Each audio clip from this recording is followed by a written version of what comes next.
Você pode abrir sua Bíblia comigo no Evangelho de Marcos, capítulo 5. Queria ler com você os versos 21 a 34 nessa noite. Evangelho de Marcos, capítulo 5, os versos 21 a 34. Você pode abrir ou acessar a sua Bíblia. O importante é que nós acompanhemos juntos a leitura da palavra do Senhor. Evangelho de Marcos, capítulo 5, os versos 21 a 34 dizem assim: Quando Jesus voltou de barco para o outro lado, estando à beira-mar, uma grande multidão aglomerou-se perto dele. Então chegou um dos chefes da sinagoga, chamado Jairo, e logo que viu Jesus, prostrou-se aos seus pés. E lhe rogava com insistência: Minha filhinha está prestes a morrer. Rogo-te que venhas e lhe imponhas as mãos para que seja curada e viva. E Jesus foi com ele. Uma grande multidão o seguia e o comprimia. Estava ali também uma certa mulher que havia 12 anos sofria de uma hemorragia. Ela havia sofrido muito na mão de vários médicos, tendo gastado tudo quanto possuía sem obter melhora alguma. Pelo contrário, estava piorando. Tendo ouvido a respeito de Jesus, veio por trás dele, no meio da multidão, e tocou-lhe o manto. Pois pensava: se tão somente tocar-lhe as vestes, serei curada. Sua hemorragia estancou imediatamente, e ela sentiu no corpo que já estava curada do seu mal. Jesus logo percebeu que dele havia saído poder. Então virou-se no meio da multidão e perguntou: Quem tocou as minhas roupas? Os seus discípulos lhe disseram: Vês que a multidão te pressiona e perguntas quem te tocou? Mas ele olhava em redor para ver quem havia feito aquilo. Então a mulher, atemorizada e trêmula, ciente do que lhe havia acontecido, prostrou-se diante dele e contou-lhe toda a verdade. E Jesus lhe disse: Filha, a tua fé te salvou. Vai-te em paz e fica livre desse teu mal. A história que nós lemos, ela é uma história dentro de uma outra história. Ela está emoldurada dentro de uma outra história. Você deve ter reparado no versículo 21 que ele começa nos falando de Jairo, um chefe da sinagoga que se aproxima de Jesus e pede que ele cure sua filha. Sua filhinha pequena está doente e ela precisa ser curada e não há mais esperança para sua filhinha. Ele procura Jesus e Jesus vai com ele. Mas nesse caminho é que acontece a história que nós lemos. Eles estão caminhando em direção à casa de Jairo, mas há uma grande multidão comprimindo Jesus. É uma multidão que quer ouvir Jesus, que quer ver mais dos seus milagres. Aqui, a essa altura, o ministério do Senhor Jesus Cristo já é bastante conhecido. São pessoas que querem ouvir, querem ver milagres, querem talvez receber milagres e curas da mão do Senhor Jesus Cristo. Há muita gente em volta do Senhor Jesus Cristo. Mas há também ali uma mulher que sofre de uma hemorragia. E aqui você precisa entender o que quer dizer isso. O texto ele fala discretamente, até delicadamente sobre esse estado da mulher. Mas não pense que se trata aqui de um corte ou um machucado que acaba não cicatrizando. Quando o texto diz que ela sofria de uma hemorragia, o texto está dizendo, vamos falar assim, daquele período mensal que toda mulher tem, não é? Acontece que na vida dessa mulher, esse período mensal que toda mulher tem na vida dela não para. Ela tem essa hemorragia constante dentro de si. E o texto nos conta que ela já buscou cura em tantos lugares. Você consegue imaginar o que é isso que essa mulher passava? Para nós homens não há a menor chance da gente entender o que é isso, não é? A gente só consegue vislumbrar. Nós convivemos com as mulheres o nosso dia a dia e a gente, ainda que não entenda no próprio corpo, não compreenda, mas a gente consegue ver que é de fato um período de sofrimento na vida da mulher. É um período delicado e difícil, que requer às vezes certos cuidados especiais. Mas a gente só vislumbra. Entender, a gente não entende. Quem entende são as mulheres, não é isso mesmo? Mas ainda assim, imagine você, minha querida irmã, minha querida amiga, que passa por isso alguns dias do mês, passar isso não apenas alguns dias, mas todos os dias, e todas as semanas, e todos os meses de um ano, e todos os anos por 12 anos. Aí você começa a entender o que essa mulher aqui estava vivendo. Aí você começa a entender o cenário sobre o qual essa mulher se insere. Você começa a vislumbrar um pouco do sofrimento que ela tinha, com esse fluxo de sangue, com essa hemorragia que ao longo de 12 anos não parava. A gente pode até imaginar que outros problemas de saúde advinham disso, não é? Talvez uma anemia, talvez tantas outras doenças por ter seu sistema imunológico deficiente. Mas o fato é que essa mulher sofre. Mas não basta falar das questões físicas para entender o sofrimento que essa mulher passava. É preciso entender o contexto da época no qual ela convivia com essa doença, com esse mal que ela sofria. Naquela época, a compreensão é de que uma mulher que estava no seu período mensal, que estava naquele período delicado do seu mês, ela era considerada uma mulher impura. Isso estava registrado na lei. Se você depois em casa olhar o livro de Levítico, capítulo 15, os versos 19, 25 e 28, falam exatamente sobre isso. Que aquela mulher que se encontrava naquele período do mês, ela deveria ser considerada impura. Que ela não deveria ser tocada. Que nem o que ela toca, na verdade, deveria ser tocado. Era um período no qual essa mulher passava a semana praticamente em isolamento. E aí ouvir sobre isso dá um desconforto na gente, né? A gente chega a pensar assim, nossa, que machismo, sabe? Que coisa horrorosa. Dizer que porque uma mulher está vivendo aquele período difícil do mês dela, ela é uma mulher impura. Não cai bem, não é? Não pega bem, não soa bem para os nossos ouvidos. Mas aqui é preciso que você entenda o contexto social no qual essa lei nasce. Você sabe muito bem que no período em que nós estamos falando, o controle que os homens tinham sobre a sociedade, e especificamente sobre as mulheres, era absolutamente total, era completo. Os homens dominavam a sociedade, dominavam a civilização, e as mulheres eram bens semoventes, mais ou menos assim como gado. Eu sei, é uma expressão dura, não é? Mas eu peço que você me permita para que a gente possa entender onde isso tudo se insere. De fato, as mulheres eram consideradas bens.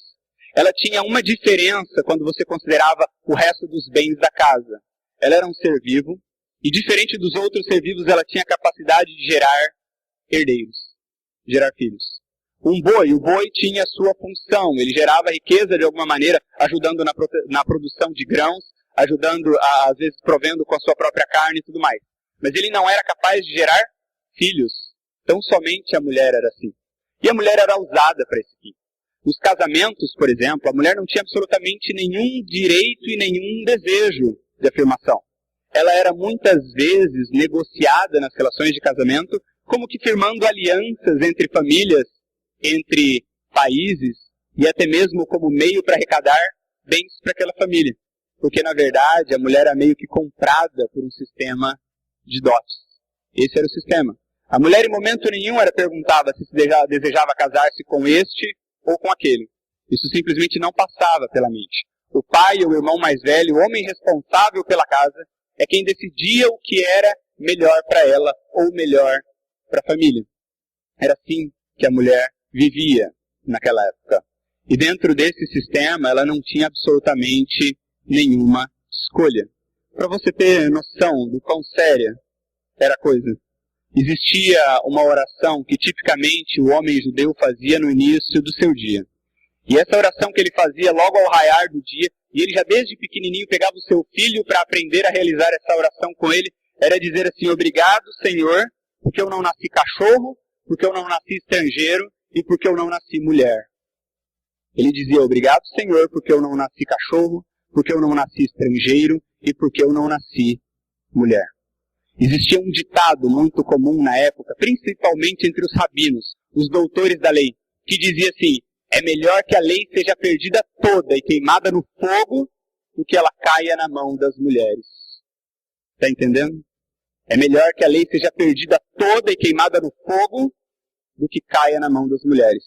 E usavam esse ditado absurdo para justificar que as mulheres nem mesmo tinham o direito de ir à sinagoga ou ir ao templo, participar da adoração e aprender sobre a lei do Senhor. O lugar delas era de ficar em casa, desde as menores meninas. Os rapazes, sim, esses eram levados desde pequeno à sinagoga para aprender a lei do Senhor e ao templo para, juntamente com seus pais, oferecer o sacrifício. As mulheres, não. E você consegue imaginar como essa relação acontecia dentro de casa? Se a mulher era um bem e um homem que tinha muitas posses, poderia ter quantas quisesse. E você percebe isso desde o Antigo Testamento. Só uma observação. Essas duas frases que eu citei, tanto da oração que se fazia no início do dia, quanto desse ditado que se dizia que era melhor que a lei se perdesse, nenhum deles está na Bíblia, ok? A Bíblia de maneira nenhuma apoia essas duas falas. Mas essa é a realidade quando nasce a lei. Você imagina que dentro de casa, como os maridos tratavam as suas esposas, não é? Um homem de muitas posses poderia ter quantas quisesse, e nenhuma delas tinha o direito de reclamar qualquer coisa que fosse isso. E os homens, muitas vezes, usavam, mesmo que as suas mulheres casadas, para o que queriam, do jeito que queriam e quando queriam. E elas não tinham absolutamente nenhum dizer quanto a isso. É nesse contexto em que os homens subjugam, oprimem e obrigam as mulheres ao que eles querem, é que nasce justamente essa lei dizendo, olha, naquele período do mês, naquele período mais delicado, essa mulher não pode ser tocada. Essa mulher não pode ser tocada de maneira nenhuma. E nem sequer o que ela toca deve ser tocado. Você está começando a entender qual é o objetivo da lei? O objetivo da lei não é oprimir ou reprimir a mulher, mas sim protegê-la em um sistema extremamente machista e opressor. É como que dizendo, olha, neste período do mês, em que as coisas são ainda mais difíceis para as mulheres, você não encosta nela. Se for preciso, você refreia o seu desejo, mas você de maneira nenhuma toca nela. E você nem sequer tem o direito de querer obrigá-la a fazer as tarefas que são comuns às mulheres na casa. Uma das atividades comuns na época, por exemplo, era que era a responsabilidade das mulheres buscar água no poço e trazer para dentro de casa. Mas se ela está impura e ela não pode tocar no vaso de água e ninguém depois vai poder beber essa água, naqueles momentos do mês ela nem sequer poderia fazer isso. Não é? É exatamente isso que a lei quer dizer. Você não toca na mulher nesse período mais delicado do mês. Você não a obriga a fazer absolutamente nada. Você permite que ela passe esse mês, esse período do mês, juntamente com outras mulheres, em um momento de descanso. E você não a toca. Aí você começa a entender que o objetivo da lei, que a lei não era machista, não era sexista de maneira nenhuma. Era tão somente uma lei que buscava proteger as mulheres em uma sociedade tão opressora, que mantinha ainda o hábito de subjugá-las diariamente de acordo com a vontade dos homens. Mas, como é muito comum nós fazermos, não é? Essa lei que nasceu para proteger a mulher acabou sendo distorcida para justamente reprimir a mulher. Você é impura, você está num período indigno do seu mês. Você não pode ser tocada, você não é digna de tocar, não é digna de fazer absolutamente nada. Isso é fruto do seu pecado como mulher. E aí uma lei que servia para proteger começa a ser usada para reprimir a mulher. Agora você consegue entender um pouquinho mais do que essa mulher passava. Como se não bastassem todas as dores e os problemas físicos que ela tinha. A ela nem era dada a dignidade de ser humano. Há 12 anos essa mulher não era querida. Há 12 anos essa mulher não era tocada. Há 12 anos essa mulher não recebia um tratamento digno de quem quer que seja. E ainda havia uma coisa para piorar tudo isso. A ideia muito difundida na época, que se alguém passava por uma doença persistente, isso provavelmente era fruto de pecado. Isso, como se não bastasse toda a falta de dignidade que essa pessoa tem, ela ainda era pisada dessa maneira. Se é mulher, se está impura e deve ser pecadora, então, esse é o estado no qual essa mulher se encontra. Ela não tem saúde, ela não tem mais muitas forças físicas, ela não tem dignidade porque ninguém a confere nessa sociedade, e ela já não tem mais também dinheiro. O texto nos conta que já há 12 anos, lutando contra essa doença, ela tinha usado todos os bens que ela tinha para tentar ser curada. Passado pela mão de muitos médicos, mas o seu estado só havia piorado. Ela não tem saúde, ela não tem dignidade, ela não tem dinheiro e ela também não tem mais esperança. Mas nesse momento da vida dela, ela ouve falar sobre um homem santo que caminha no meio das pessoas e que fala no reino de Deus e fala em libertação. É um homem santo que cura as pessoas por onde passa, que ele cura as pessoas de seus pecados, que cura as pessoas das suas doenças. E ela busca por esse homem. Ela fica sabendo quando esse homem está passando e ela se aproxima, mas há toda uma multidão. E aí você tem uma mulher extremamente dividida entre o seu desejo de procurar cura nesse homem que cura tantas pessoas, mas ao mesmo tempo o medo. Porque ela, como mulher impura e pecadora, não podia de maneira nenhuma sequer se aproximar de Jesus.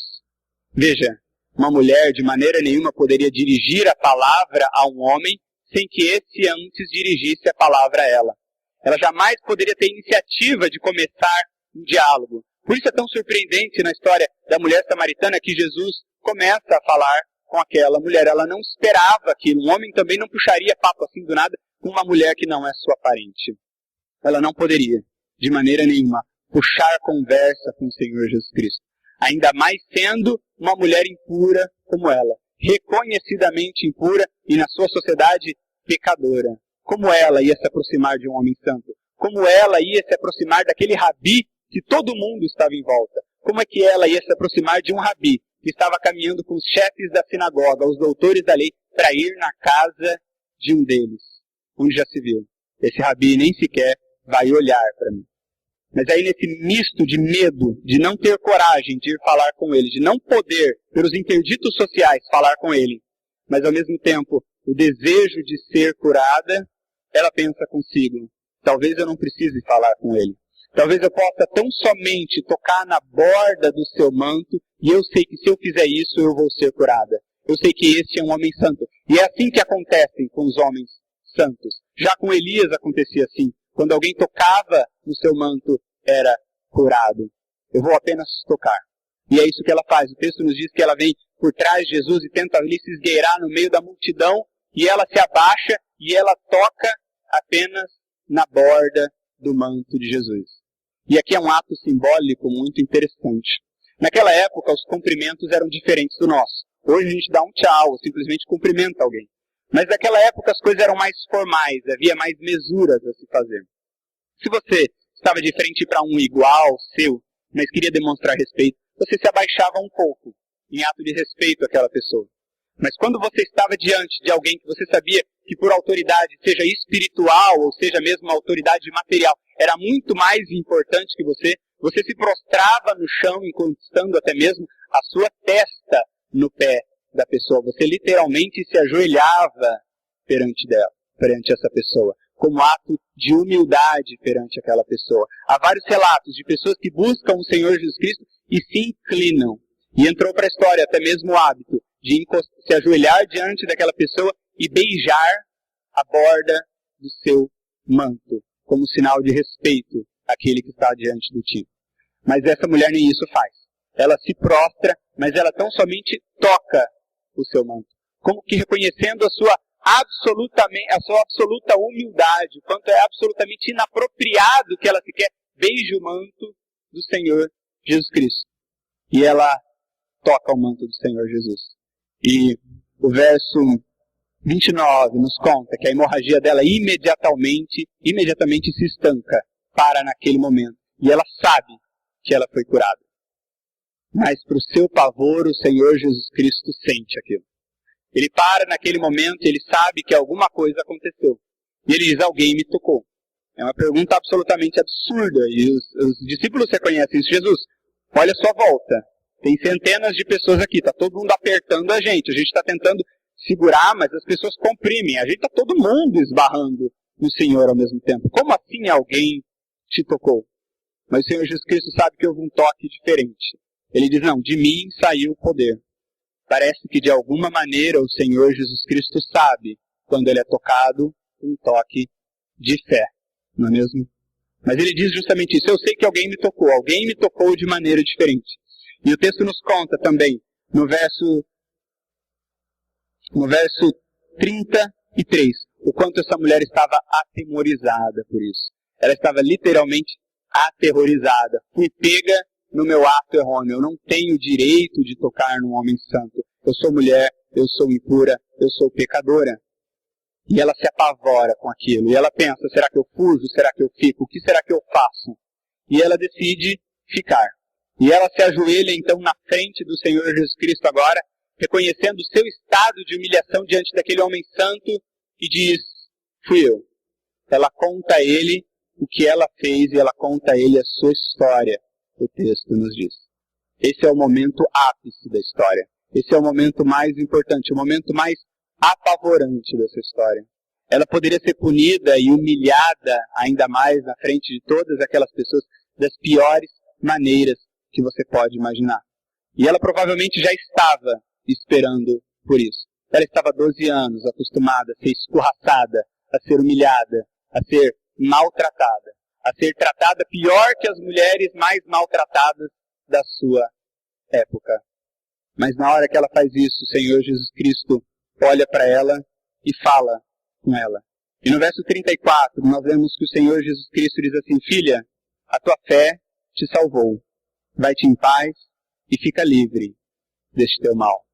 A fala do Senhor Jesus Cristo, ao invés de conter uma repreensão, uma punição, ela contém amor. O Senhor Jesus Cristo usa ela um vocativo de amor e de intimidade. Ele a chama de filha. Ele diz: filha, a tua fé te salvou. Em algumas versões, a tua fé te curou. Vai em paz e fica livre desse teu mal. O Senhor Jesus Cristo não apenas demonstra carinho por aquela mulher há tanto rejeitada, mas ele demonstra também que ela não fez absolutamente nada de errado. Ele não a repreende, muito pelo contrário. Ele confirma a cura sobre ela e ele retira toda a culpa, dizendo: filha, vai em paz. A tua fé te curou. E aí nós temos essa história maravilhosa, não é? E muita coisa para pensar sobre ela. A primeira coisa que nos faz pensar é na triste realidade de tantas pessoas que utilizam a palavra de Deus para oprimir, para subjugar e para violentar pessoas. A palavra de Deus nunca foi dada para oprimir, para subjugar ou para violentar pessoas. Mas, infelizmente, parece que a nossa sociedade é construída sobre isso. Infelizmente, há centenas de pessoas por aí que fazem exatamente isso. Utilizar a palavra de Deus para oprimir, para subjugar e para violentar isso. Você já viu alguma situação assim? Provavelmente já. São pessoas que distorcem aquilo que está na palavra de Deus para tentar obrigar pessoas a se enquadrarem nos seus modos de comportamento ou de status. O problema é que a palavra de Deus não se presta a esse tipo de serviço. Lá em João, capítulo 1, verso 1, você lê que o Senhor Jesus Cristo é a palavra encarnada de Deus. No Antigo Testamento, você tem a lei de Deus escrita sobre pedra. Mas agora, o evangelista João começa a nos dizer que ela não foi mais gravada em pedra. Agora a lei, a palavra do Senhor, é gravada em carne, no Senhor Jesus Cristo. Ele é a palavra de Deus encarnada. Ele é a lei do Senhor. E a palavra do Senhor é a verdade. Lá no capítulo 14, no verso 6, o mesmo evangelho de João, o próprio Senhor Jesus Cristo diz: eu sou o caminho, a verdade e a vida. Ele não é apenas a palavra de Deus, mas ele é a palavra da verdade. E aí lá no capítulo 8, no verso 38, ele diz que conhecereis a verdade e a verdade vos libertará. Não, a verdade não vos oprimirá. A verdade não os violentará. Já há quem faça isso.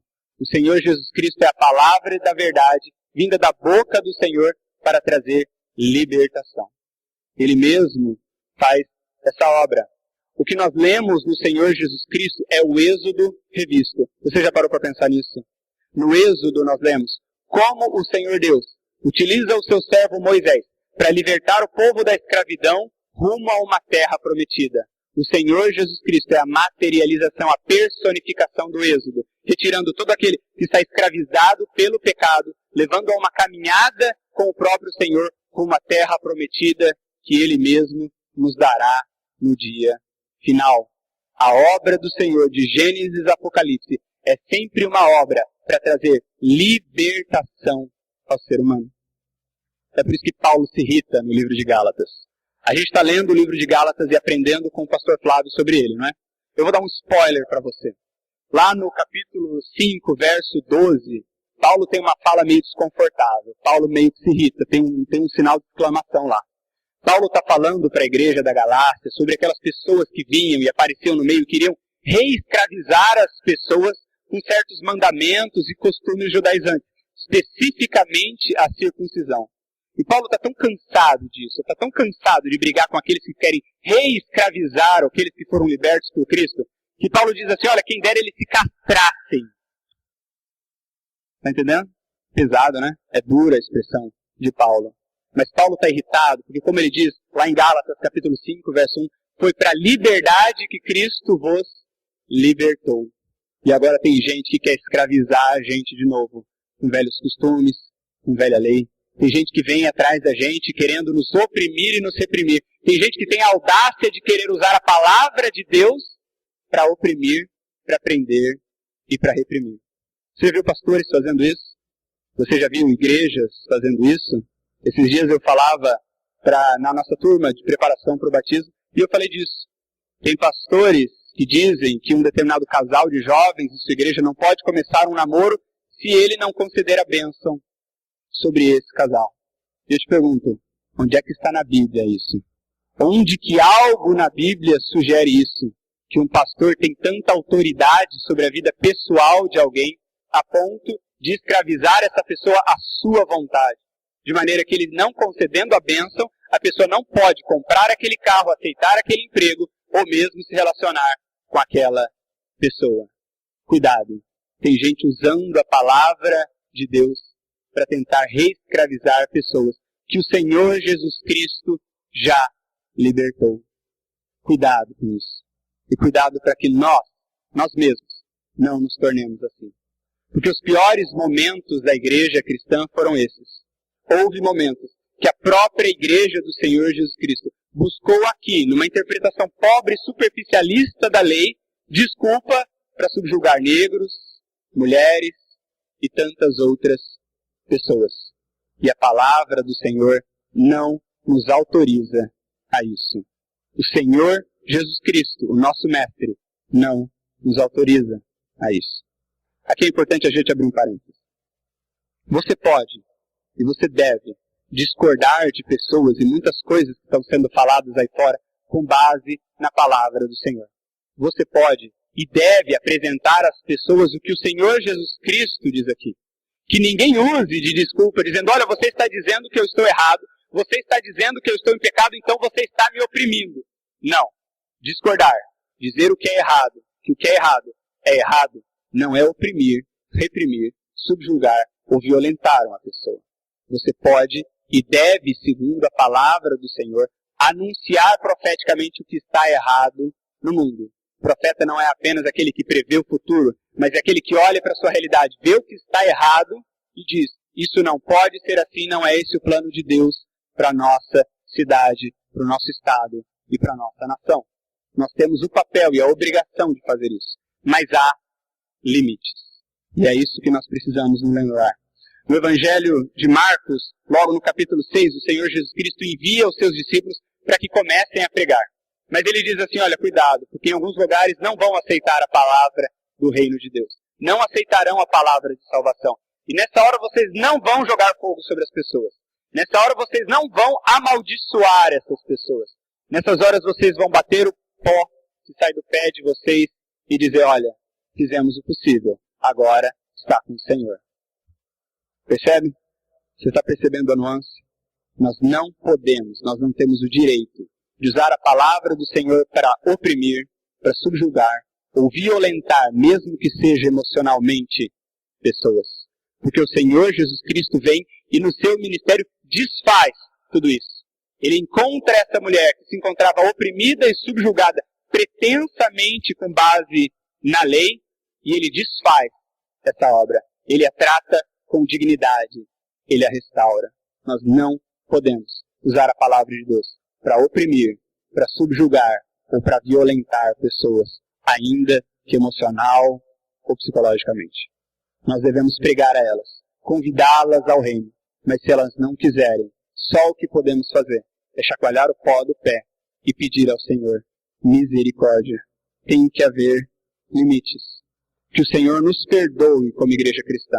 Nos momentos mais terríveis da nossa história, quando nós, sim, usamos a palavra do Senhor para subjugar, oprimir e violentar. E que Ele conceda graça sobre nós, de que nós nunca mais façamos isso. Amém? Mas há uma outra lição importante nesse texto. E essa é a lição mais importante desse texto. É o que eu quero que você realmente saia daqui se lembrando essa noite. É o fato de que o toque do Senhor Jesus Cristo purifica de todo pecado.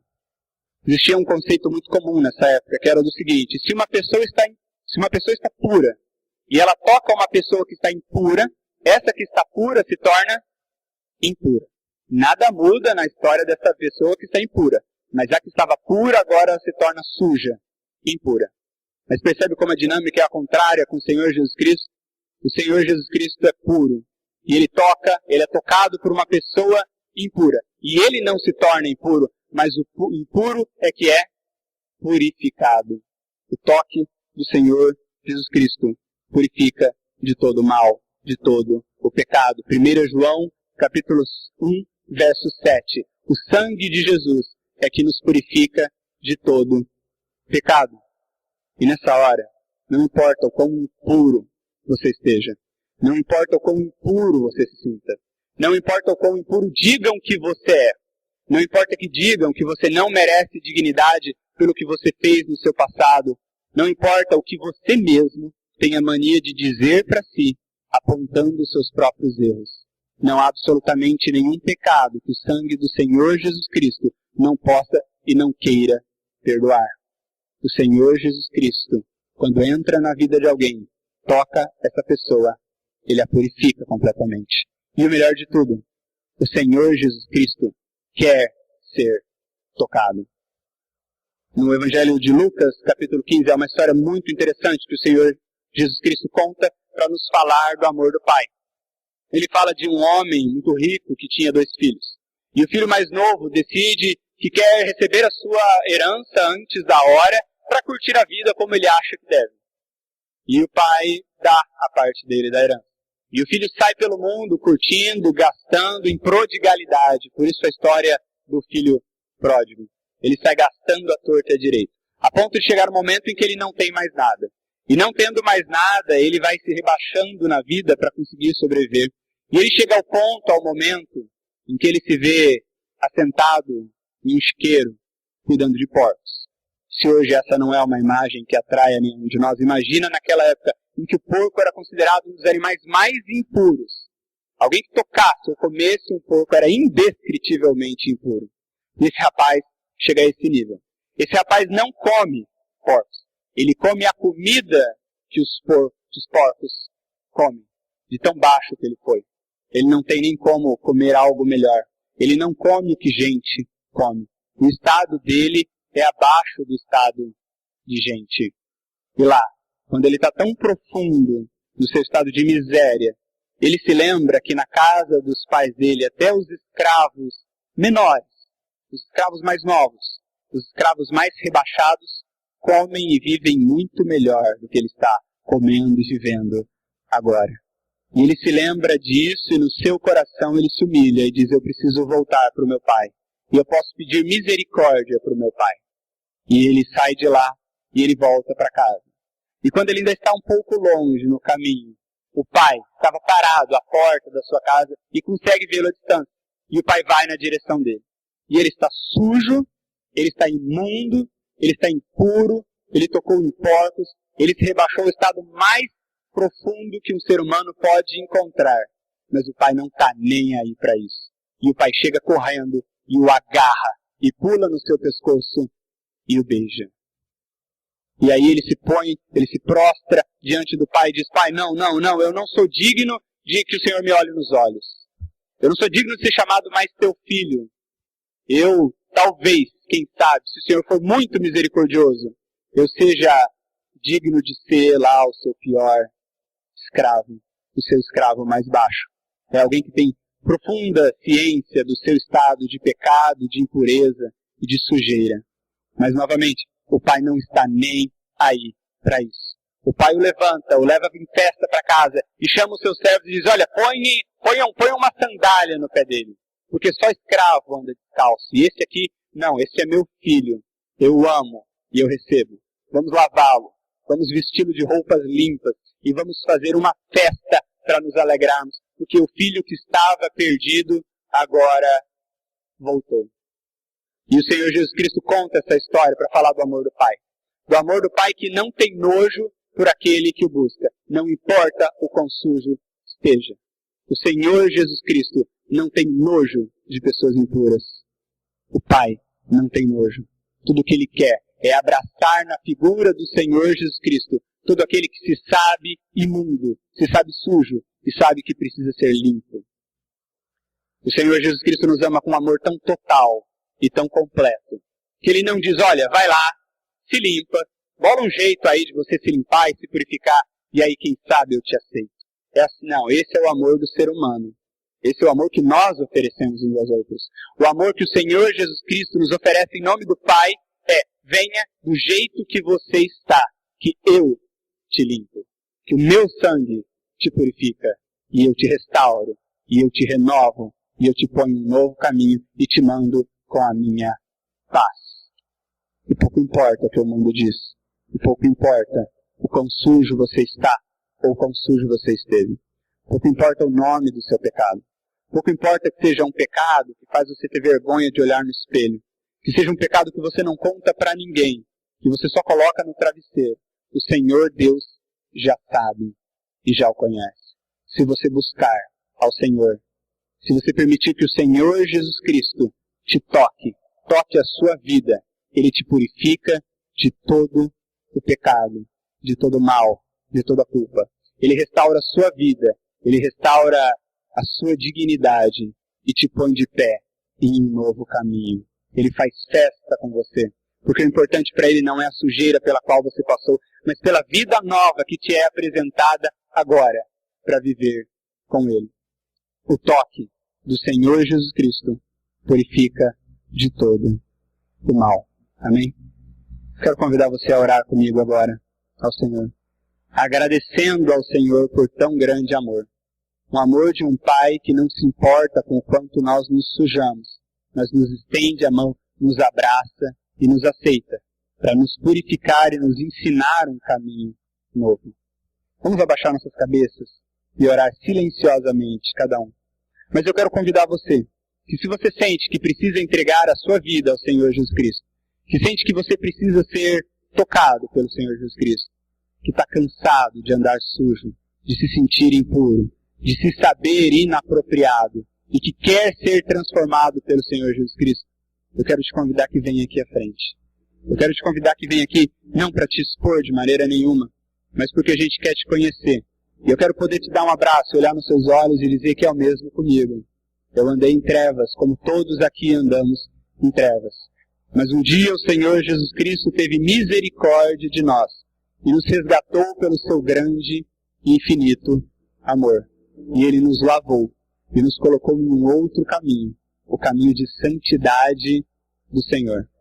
Se você sente, se você quer, se você tem desejo de se entregar, de abraçar ao Senhor, na figura do Senhor Jesus Cristo, eu quero te convidar que venha à frente. Eu quero te conhecer. Eu quero te dar um abraço, olhar nos seus olhos e dizer que essa é a melhor decisão que você pode fazer na sua vida, que conhecer os caminhos do Senhor Jesus Cristo e ser lavado pelo seu sangue é algo que não tem preço. Vamos orar agora ao Senhor. Ore silenciosamente ao Senhor e ao final oraremos todos juntos.